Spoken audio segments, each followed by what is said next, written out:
Okay, orders. So I'm going to come over here to the orders tab. And we've got drop down boxes, but what I want you to start paying attention at is personal orders. So these top 3 boxes I don't ever use. If you click new customer order, it's going to open like you can shop from your own website. All orders, it's just kind of a cluster when you see everything together. It's just a lot.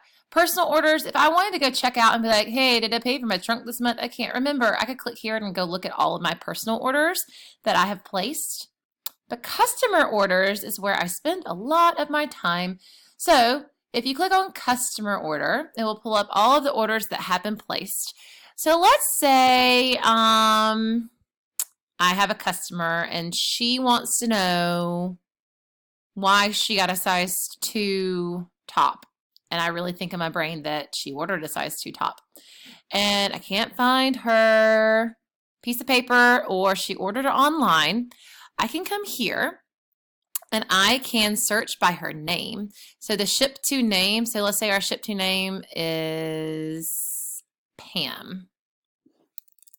So Pam is asking me, I'm going to search, my ship to name is Pam. Oh, look, there she is. Did she order that size 2 top? You bet she did. So the reason she got that size 2 top is because that's what she ordered. Now, I would have to know if I placed this order or if she placed this order. So if I placed this order, I would really have to know if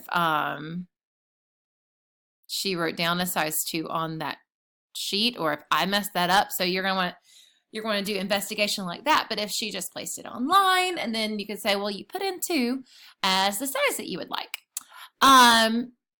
Something else that you can do right here is click track order, and it will give you the tracking information for that order. Boom. You'll have customers asking you to, has my order shipped? Has my order shipped? Maybe they're not getting the email. Maybe they gave an email address that they don't check frequently. So you can come to this page here and see. Also, you can go look under party.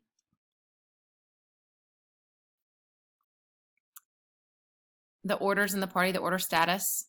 I hope I pick one. See the status right here says entered, and then after it's paid, it will be posted. And after it's shipped, it'll say shipped. So that's another quick place too. But under orders, under customer orders, is how you can look at the tracking information. Okay, so you can also do by order number. So if you have someone asking something and it's easier for you to put the order number into search, you can do that as well. I mean, there's lots of different things that you can filter it by, but I typically do the ship to name. Okay, under orders, as also you can go to sold out items, and this is pretty important because this will show you what has sold out in a release, so what we don't have available in our back office.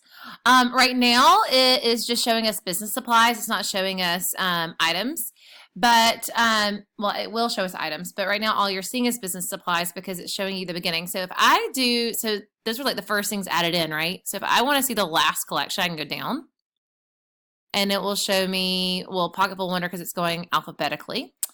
But I could type in here, so you have to actually do your filters kind of perfectly.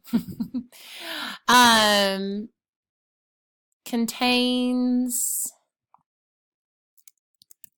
Daydream Believer, B-E-L-I-E-V-E-R. Daydream Believer. All right, so let's filter some So Daydream Believer, and then the number is capitalized 4. So let's say I wanted to find something in Daydream Believer. So I could go through all of these. So if I go through tab after tab, it's going to start with an item in Daydream Believer number 4, and then it's just going to keep going. So then we hop to 3. And it's only going to show me the Daydream Believers because that's what I put right here. If you click that little thing, that little upside down triangle thing for Daydream Believer. It's a good idea to screen shoot once you start doing this search because it's not the easiest search to do, but it's not hard. However, once you do it, you don't want to have to keep adding in your filters every time.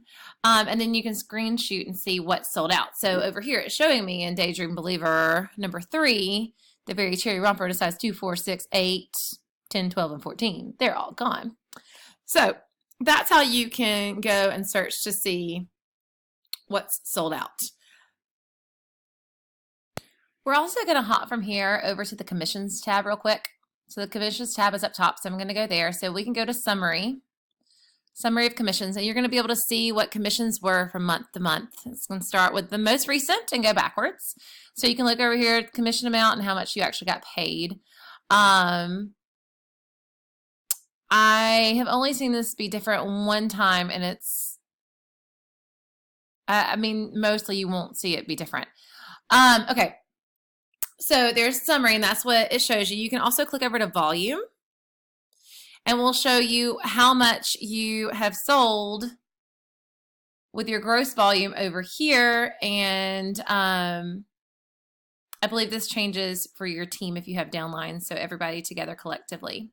So gross volume for yourself will be right here. This is the number that you're going to want to pay attention to and check. Commissions, if you go click under the commissions, it will just take you right here instead of the volume. Volume will take you just to the volume, like I said, but it's the same thing as summary. And then qualifications gives you more details if you have downlines. So like your paid rank, if you're a lead consultant or a director or any of those things. So qualifications will give you information on that rank under here, but I don't think that we have any information here to share. But this is new consultant training, so I don't know if any of you have downlines yet. All right, so that's it. You are officially trained.